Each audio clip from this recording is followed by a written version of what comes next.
মৰমৰ ছাত্ৰ ছাত্ৰীসকল, ভিডিঅ'টো চাই যদি তোমালোকৰ আৰু অধিক কিবা জানিবলগীয়া কথা ৰৈ যায় তেনেহ'লে তোমালোকে কমেণ্ট কৰিব পাৰা।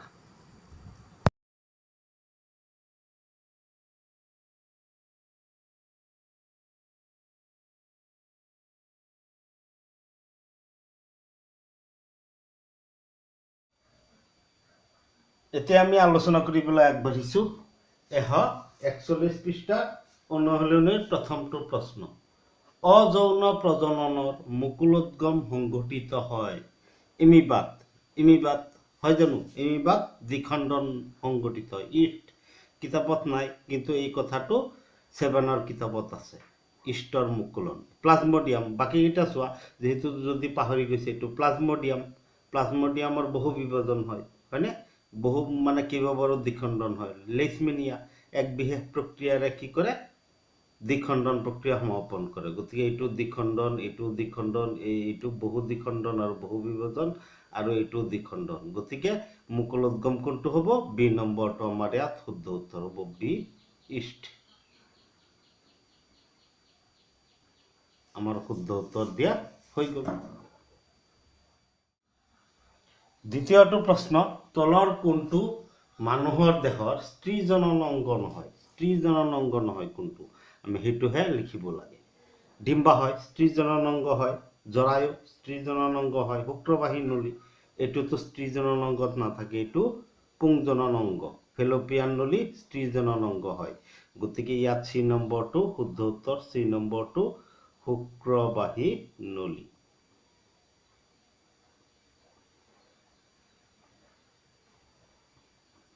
গতিকে আমাৰ শুদ্ধ উত্তৰ দিয়া হৈ গ'ল।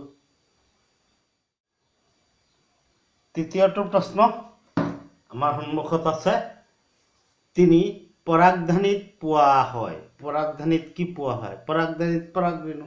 এইটো তোমালোকৰ স্পষ্ট কৰিব, কাৰণ আগৰ কেইবাটাও শ্ৰেণীত এই বিষয়ে পাই আহিছা। বেটুপাত, ফুলৰ একেবাৰে সেউজীয়া অংশটোৰ তলত যিটো লাগি থাকে পাতৰ নিচিনা, এইটো বেটুপাত। ডিম্বক গৰ্ভাশয়ত যিটো থাকে।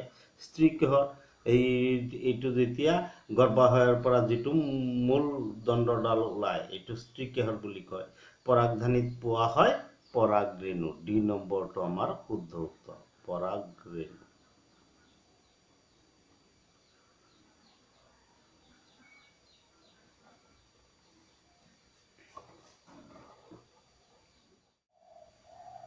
এতিয়া আমাৰ সন্মুখত আছে অনুশীলনীৰ চতুৰ্থটো প্ৰশ্ন।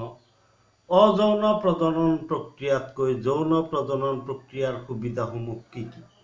অযৌন প্ৰজননতকৈ যৌন প্ৰজনন প্ৰক্ৰিয়াৰ সুবিধাসমূহ কি কি?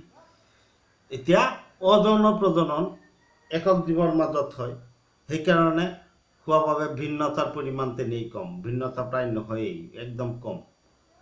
প্ৰকাৰণ কম হোৱাত মানে ভিন্নতাটো কম হোৱাত, তাৰমানে ইহঁতৰ ক্ৰম বিকাশটো নহয়, কম হোৱাত পৰিৱৰ্তিত পাৰিপাৰ্শ্বিকতাত অভিযোজন নিশ্চিত নহয়। পৰিৱৰ্তিত পাৰিপাৰ্শ্বিকতাৰ লগত যে ইহঁতে খাপ খাব পাৰিব, এই কথাটো নিশ্চিত নহয়।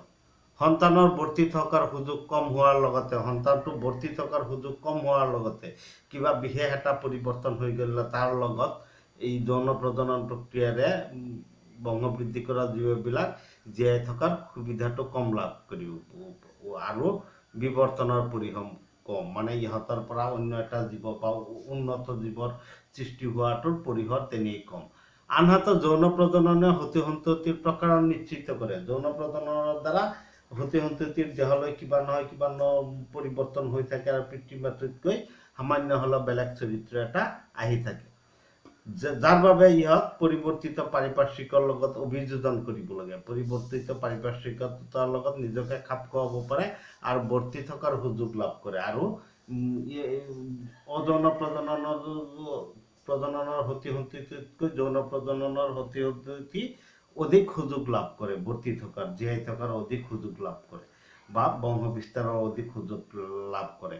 ইয়াত যিহেতু প্ৰকাৰণ ঘটে, প্ৰকাৰণে কি কৰে? বিৱৰ্তনৰ পৰিসৰ অধিক। এই প্ৰকাৰণৰ বাবে ইয়াত কি হয়? বিৱৰ্তন হোৱাৰ সম্ভাৱনাটো অধিক বিৱৰ্তন মানে কি?